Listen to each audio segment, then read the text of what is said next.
اللهم صل علی محمد وعلى آل محمد. لما عزتمنو مسلمانانو ورونو یو څو ورځې پس ان شاء الله د رمضان المبارک میاش هغه شروع کېدو واله. د الله جل شانه یو عظیم حکم او د دین اسلام یو لوی ستن چې د اسلام بنا او عمارت په هغې باندې ولاړ دی. په هغې کې یو روژه د فرض په دې میاشت کې مسلمانان روژې نیسي او په هغې باندې فرض دي. لکه دې آیت کریمه کې چې ما ولستو الله پاک فرمایي یا ایها الذین آمنوا اے مؤمنانو کتب علیکم الصیام په تاسو باندې روژې فرض شوي کما کتب علی الذین من قبلکم لعلکم تتقون لکه څنګه چې تاسو نه مخکې خلکو باندې روژې فرض وي چې تاسو متقیان پرهیزګاره پارسا تقوادار جوړ شئ. د رمضان د میاشتې نه مخکې رمضان ته تیاری کول پکار دي. په هغې کې یو خدا ده چې مسلمان مؤمن نارینه زنانه هغه د خپل زړه ته خپل نفس ته دا زیری ورکوي چې د رمضان مبارک میاشت روان ده. ځکه چې دې میاشت کې دا د مسلمانانو د ګټې د نفع او د فلاح او د کامیابی او د تقوا د حصول میاشت ګرځولې ده. لکه سړی چې دنیایي ګټې ته خوشحالیږي دا یو عظیمه ګټه ده د دنیا او د آخرت په اعتبار سره. نو د خپل ځان ته د نفس ته دا زیری ورکول پکار دي. وخت په وخت دا یادول پکار دي چې مبارک میاشت په راځي چې ذهن سازي د انسان وشي. دویم که چېرې بنده پس ګناهونو کې یا په ګناه کې ملوث وي چې د هغې نه توبه وباسي، رجوع وکړي. ځکه چې د یو ګناهګار انسان سعادت مندي هغه دا ده چې کله یو وخت یو موقع یو ځای مبارک راشي او په هغې کې دته تنبیه وي نو دی د خپلو ګناهونو نه توبه وباسي. مثلا حج ته لاړو چې څنګه روانېږي نو یا الله دا ټول ژوند مې په تیارو کې تیر کو، اوس ستا عبادت کوم، حج کوم، د دین اسلام یو عظیم ستن ده ادا کوم، ته ماته زما ګناه معاف کړې، زه د هغې نه توبه وباسم. دغسې چې مونځ ته سړی راځي، زمونږ اکابر اهل علم وایي د یو حدیث مبارک تشریح کې هغه حدیث دا دی، مفهوم دا دی چې رسول الله صلی الله علیه وسلم فرمایي چې کله یو مؤمن اودس کوي او د مستزان تیاری نو چې کله د مخ وینځي نو په مخ کې چې کوم اندامونه دي لکه سترګې وغیره وغیره په هغې سره ګڼې ګناهونه توی شي. او چې کله د لاس وینځي کوم ګناهونه چې تر اوسه پورې دي او دس پورې د لاسونه شوي هغه ګناهونو نه پاک شي. او کله چې د سر مسه کوي نو سر سره سوچ سره مزغو سره کړي ګناهونه هغه د غوږونو په لار باندې توی شي. او چې کله د خپې وینځي بیا کوم ګناهونه چې د خپو په واسطې سره کړي یعنې هغې ته تلی په خپو هغه ګناهونه یې معاف شي. اکثر حضرات شراح محدثین وایي چې دې نه واړه ګناهونه مراد دي او واړه ګناهونه هم چې جمع کېږي نو دې نه کبیره ګناه جوړېږي. کومه ګناه چې هغه صغیره وي او بیا کېږي او د هغې نه انسان توبه نه وباسي، رجوع نه کوي، پرېږدي یې نه، دا کبیره ګرځي.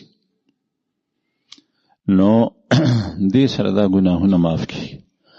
بعضې حضرات علما وایي چې نه، دې سره خدای پاک کبیره ګناهونه هم معاف کوي، خو دې سره دا توجیه کوي. خود شان ورشا کشمیر رحم الله فرمایي اذا توضأ المسلم چې کله مسلمان اودس کوي هغه فرمایي چې د مسلم ټکی کې دې ته اشاره ده چې د الله ته په لیک باندې سر کې خدای چې بس ته ما چې ګناهونه کړی دي هغه نه توبه وباسم او ستا ته رجوع کوم. لکه کله مسلم لفظ ذکر شو نو دا صفت د اسلام متوضی سره پیدا شو او د اسلام یو اصطلاحي شرعي معنا ده یو لغوي ده. لغوي معنا دا ده چې لکه یو سړی د چا جرم یې کړی وي د هغه په در باندې پروت وي چې تر څو دې معاف کړی نه یم تر هغې پورې نه ځم. دغسې مسلم بنده چې کله اودس کوي یعنې دی پیمانه دی په خپلو ګناهونو به کبیره هم معاف کېږي صغیره هم معاف کېږي. بهرحال داسې عظیم عبادت چې را روان وي نو په هغې کې بیا توبه ایستل پکار دي چې د هغې معصیات او ګناهونو په وجه باندې ستا په روژه او په نورو نیکو اعمالو باندې اثر پرونځي. دې سره سره که پردی حق وي نو هغه پردی حق ادا کول پکار دي چې هغه ادا شي چې دا عبادت زما قبول شي. ځکه کله سړی الله جل شانه حق ورته معاف شي لیکن د مخلوق حق هغه نه معاف کیږي ځکه چې مخلوق په خپله کمزوری دی. الله پاک خو بادشاه دی که هغه په یو خبره یا د بنده په یو حرکت په یو عمل په یو فعل باندې د بنده نه راضي شو نو هغه ته هر څه معاف. البته انسان عاجز دی د چا حق دی د پورې نارینه زنانه کمزوری مالدار هر څوک چې د پورې حق دی حق واجبي نو هغې سره دی بانډی انختی چې تر څو پورې هغه ادا کړي ني تر هغې پورې دی نه معاف کیږي اگر که الله جل شانه خپل حق معاف کړي. د دې نه علاوه د رمضان دپاره که چېرې د رمضان روژې دپاره دا تیاری وکړي چې په دې کې به زه څه اعمال کوم نو د رمضان په میاشت کې چې کوم اعمال وي هغې ته ملا وتړي. تر اوسه پورې ما تلاوت نه کولو روژه کې به تلاوت کوم او چې رمضان تیر شي نو اوس به زه دا اموخ ګرځوم عادت به مې وي چې زه به د ورځې دومره تلاوت کوم. تر اوسه پورې ما ذکر نه کولو او د الله رسول د ذکر په باره کې فرمایي په ډېرو احادیثو کې ګڼ شمېر احادیثو کې د مختلفو اذکارو فضیلت ذکر شوی دی. مثلا د مسنون تسبیحات 4 دي نو دا یې نه کول نو په رمضان کې دا شروع کی. دغسې د مونځ نه علاوه تراویح کول او بیا په تراویحو کې ختم د قرآن په هغې کې ودرېدل په هغې کې عیسی غشتل یا حافظ دی په خپله کول او یا بل چا حافظ پسې ودرېدل او په رمضان کې دغه لوی اجر حاصلول او ګټل دې ته ملا وتړي. نن چې کومه خبره مونږ عرض کوو هغه د زکات متعلق ده. عموما داسې کېږي چې په رمضان کې ډېر مسلمانان رونه دته چې الله جل شانه کوم مال ورکړی د هغې مال زکات ادا کوي. حالانکه د زکات تعلق مخکې هم عرض شوی وه دا د رمضان د میاشتې سره نه دی. د رمضان د میاشتې سره د روژې تعلق دی. د ذوالحجې د میاشتې سره د حج تعلق دی. د شوال ذیقعده ذوالحجې د میاشتې سره احرام تعلق دی. د دې نه علاوه احرام نشي تړلی.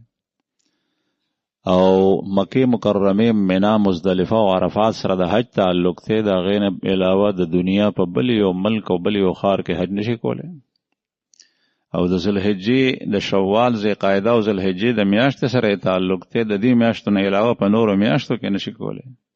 که یو سړی وي اوس چې یاره د ذوالحجې په میاشت کې چې حاجیان حج ته ځي نو یو خو په پیسې ډېرې لګي بل رش ډېر زیات دی نو زه به اوس لاړ شم حج به وکړم او د منا ته هم لاړ شي عرفات ته هم لاړ شي مزدلفې ته هم لاړ شي رمی جمرات مو کې شیطانان اولی قربانی مو کې هر څه وکړي او په عرفات کې لږ وخت نه 3 ورځې تېرې کړي نو حج نه کېږي ځکه چې د حج د خاص وخت سره تعلق دی.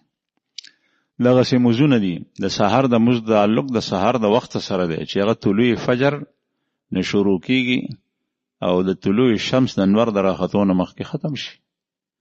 بیا د سحر مونځ شپې نشي کولی 2 بجې نشي کولی 1 بجې دلته نشي کولی. د ماسپښین د مونځ تعلق د وخت سره دی. دې وخت نه وړاندې رستو نشي کولی که رستو کې نو قضا شو سخته ګناه ده او که مخکې کې نو د سره کېږي نه.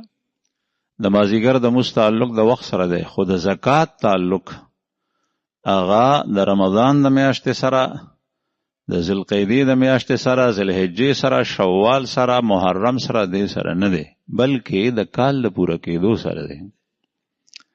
یو سړی هغه داسې کېږي چې په دنیا کې هر ورځ د یو نه یو مسلمان د زکات د ادا کولو ورځ وي. ځکه چې مثلا تیر کال پروسه کال یو سړی په نن ورځ باندې په ننني تاریخ باندې د سره مال نصاب رالو، یعنی دومره مال وسره چې هغه نصاب ته ورسېدو، نو اوس نن به دې زکات ورکوي، په ده باندې ادایګي فرض شوه. او یا پرون تیر ورځ پروسه کال چا سره مال راغلی او نو پرون تیر ورځ کې په هغه باندې زکات ورکول د فرض شو. دغسې باندې ټولې ورځې قیاس که. لیکن بعضې وروڼه داسې چې هغوی خامخا په رمضان کې زکات ورکوي، د هغې یو دوه وجې وي. یو وجه دای چې یو خدای دا کوشش کوي چې په رمضان کې د اعمالو اجر ډیریږي، نو چې زما د زکات اجر ډیر شي. مثلا حدیث مبارک رسول الله صلی الله علیه وسلم فرمایي چې د یو فرض عبادت یو په اویا چند زیات شي، د یو فرض عبادت ثواب یو په اویا چند سیوا شي. یعنی د فرض مس چې تا ته کوم ثواب نو په رمضان کې د فرض مس ثواب 70 ګونه زیات شي او یا چند. او د صدقې د زکات ثواب چې کوم دی نو هغه په غیر رمضان کې چې کوم ثواب نو په روزه کې په رمضان کې هغه ثواب کې اضافه راشي. صدقه نفلی هغه په غیر رمضان کې نفل صدقه ده او په رمضان کې د هغې اجر و ثواب اجر هغه ګوره په خپل ذاتی او حقیقتا نه، د هغې اجر او ثواب فرض ته ورسیږي.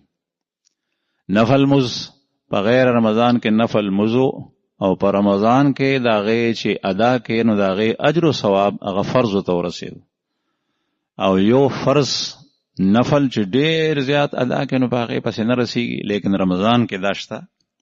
رسول الله صلی الله علیه وسلم فرمایي ځکه د نفلو مثال داسې دی لکه چا سره د بنوټي زر وي، بنوټي زر زیړ چې ورته موږ وایو آرټیفیشل، او د فرض مثال داسې دی لکه چا سره چې حقیقتا زر وي سونه.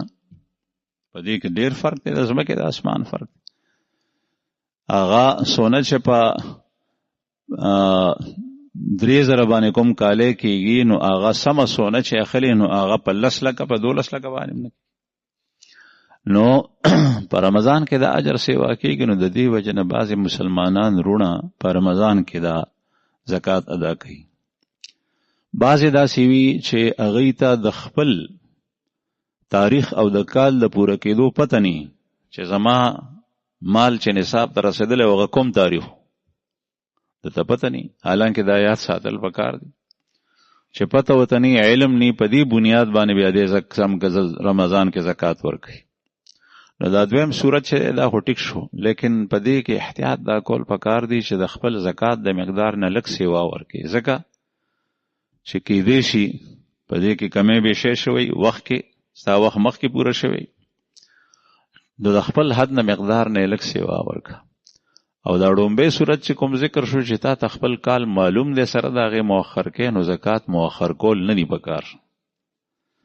البته ته دا کولی شي چې کله سړی زکات ادا کوي نو د زکات حساب کتاب د ادا کولو په هغه ورځ باندې وکړه چې په کومه ورځ ستا کال پوره شو. مثلا نن ورځ ستا زکات پوره شو، رمضان میاشتې شروع کېدو ته ورځې پاتې دي، ته نن زکات وباسه، حساب کتاب وکړه، بیا دغه مال چې کوم دی نو ځان سره محفوظ که بیلی که چې دا زما هغه مال دی چې کوم زکات کې زما په مال کې وځي. مثلا 15 لکه روپۍ دي، دا 15 لکه روپۍ تا اوویستې 2 کروڑو مالو تا سره په هغې کې 15 لکه روپۍ زکات په تا باندې فرض شو. اوس دې زکات نه ورکول شروع کا، څه د رمضان نه مخکې څه په رمضان کې، خیر دې ورکوی بیا رست، لیکن زکات ته په خپل وخت باندې وباسه. نو ما عرض کولو چې په رمضان کې د زکات اهتمام کیږي. بیا زکات دا فرض دی. قرآن کریم آیت ما ستاسو په وړاندې ولستو، په هغې کې الله جل شانه د زکات د نه ورکولو وعید ذکر کړی دی. او زکات داسې فرض عبادت دی چې دی د مونځ سره قرآن پاک کې ذکر کړی دی. ځای په ځای اقیموا الصلاة و آتوا الزکات، اقیموا الصلاة و آتوا الزکات. مزونه قایموي، زکات ورکوي، زکات ورکوي، زکات ورکوي. چې څنګه مز بدنی عبادت ته، روجه بدنی عبادت ته، دغسې زکات مالی عبادت ته، او دا په تا باندې فرض دی. او دې زړه ته دا وینا پکار ده چې دا زکات فرض دی، د دین علاوه بل چاره نشته دی. کوم چې زکات نه ورکوي، نو دې آیت کې الله پاک فرمایي والذین یکنزون الذهب والفضه، او هغه خلک چې دی سره زر او سپین زر ذخیره کوي، کنس کوي، جمع کوي، سنبالی، ولا ينفقونها فی سبیل الله، او د الله په لار کې نه خرج کوي، نه لګوي، فبشرهم بعذاب علیم، اے پیغمبره دی ته د درناک عذاب زیری ورکه، درناک عذاب زیری ورکه. دی به عذاب سره مخامخ کی، او هغه عذاب سره مخکې ذکر کړی یوم یحمى علیها فی نار جهنم، په کوم ورځ چې به دی داغلی کېږي د جهنم په اور کې. نو معلومه شوه چې د زکات نه ورکولو په وجه باندې به دا مسلمان هم جهنم ته ځي، الله مو دې وساتي. او جهنم کې به بیا دغه عذاب ورکولی کېږي چې دی به د جهنم په اور باندې لکه څنګه چې په دنیا په اور کې الله جل شانه مو په امان کې یو سړي ته داغ ورکې، اوسپنه سره شي او بیا داغ ورکې. مخکې چې به د زمیندار د څاروي خپه ماته شوه یا به خپه ووته، بیا به خاص په دې فن کې ماهره خلکو په هغې باندې بیا هغه څاروی وداغلو، دا به علاج. نو د هغې هغه څرمن به مونږ او ماشومانو کتل، به هغې به چس چس کول، او خو د هغه د علاج دپاره به یې دا کول. نو دا د دنیا د اور داغ دی، او د آخرت د اور داغ هغه الله جل شانه سوره همزه کې ذکر کړی دی. یوم یحمى علیها فی نار جهنم، په کومه ورځ چې به الله جل شانه داغونه ورکوي د جهنم په اور کې، فتقوا بها جبابهم، او دا داغ به په دې سرو سپینو ورکوي، دې سرو سپینو باندې. دا هر یو نصاب د عذاب مختلفی طریقې دي.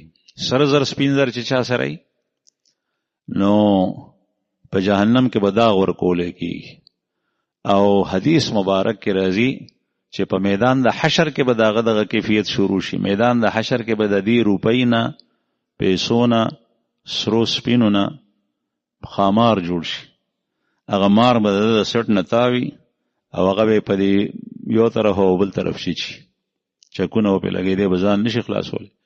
رسول الله صلی الله علیه وسلم وفرمایل چې په هغه ورځ باندې بیا ماته چغې نه وایي چې فلان کی ما خلاص که، فلان کی ما خلاص که، ما خپل غاړه خلاصه کړې ده. رسول الله صلی الله علیه وسلم فرمایي دته مې ویلي دي چې اوس زینا خپل ځان د هغه حشر د ذلت او د رسوایي نه بچ کړي. او چې څاروی وي، نو حدیث مبارک کې راځي که د غواوې او میخې وي او د هغې زکات نه ادا کولو، نو په میدان د حشر کې به په دې میدان باندې چې په دې به نور خلک هم وي، دی به پروت وي په ځمکه، او دغه څاروي به د ده تاویږي. که د ده سره 100 څاروي وو، نو دا 100 څاروي په قطار کې راځي، یو په ده د پاسه تیریږي، بیا په بل تیریږي، بیا په بل تیریږي، بیا په بل تیریږي، او چې کله وروستی څاروی هغه تیریږي، نو هغه بل به بیا رارسېدلی، د دایرې شکل به داسې. او په دې عذاب کې او په میدان د حشر کې دی مسلسل مبتلا. دغسې بل څه چې دا څومره څیزونه دي، دا عذاب به په حشر کې ورکولی، او په جهنم کې بیا د اور په شکل کې به عذاب ورکولی کېږي. نو الله پاک فرمایي یوم یحمى علیها فی نار جهنم، چې کله به د جهنم په اور کې په هغه ورځ چې دی به داغلی کېږي د جهنم په اور کې، فتقوا بها جباههم، بیا به داغ ورکولی کېږي د دی تندو ته، جباههم دا مخامخ تندی دی، وجنوبهم او د دې اړخونو ته خې اړخ او ګس اړخ، وظهورهم او شاګانو ته به دا ورکولېږي. بعضې حضرات فرمایي مفسرینو لیکلي دي چې دا درې اړخونه ذکر شوي تندې چې هغه مخامخ وي او خې اړخ او ګس اړخ او شا څلور اطراف شو. دا ځکه چې کله به سائل مستحق د زکات فقیر او مسکین دی غنی او مالدار سړی ته رالو او دنه به خپل حق وصولولو، ځکه چې دا د فقیر حق دی، نو بیا به د تندې ګرونج شو چې دا به وخت رالی ما کاروبار خرابې، او بیا به هغه زکات نه ورکولو، الټه خبرې به وکړي، یا به کم از کم په تندي باندې ګرونج جوړې شي، یعنی کرک او نفرت به داغه نه کولو، نو په تندي به داغلی شي. او خی طرف ته به دا ورکولی کېږي، ځکه چې کله به ورته خې اړخ کو مخ به یې ته نه واړولو، او کله ګس اړخ، او کله به بالکل شاک هغه فقیر ته چې ما نه دی نه غواړي. نو دا درې اطراف او دا څلورم تندی دا قرآن کریم کې الله جل شأنه ذکر کړی دی، ځکه چې په دنیا کې د ده حالت داسې دی، نو په دې دریو ځایونو به ده ته د عذاب ورکولی کېږي. بهرحال رستی سپاره کې سوره همزه کې د عالم تر کیف نه مخکې چې کوم سورت دی په هغې کې الله پاک فرمایي ویل لکل همزة لمزة الذي جمع مالا وعدده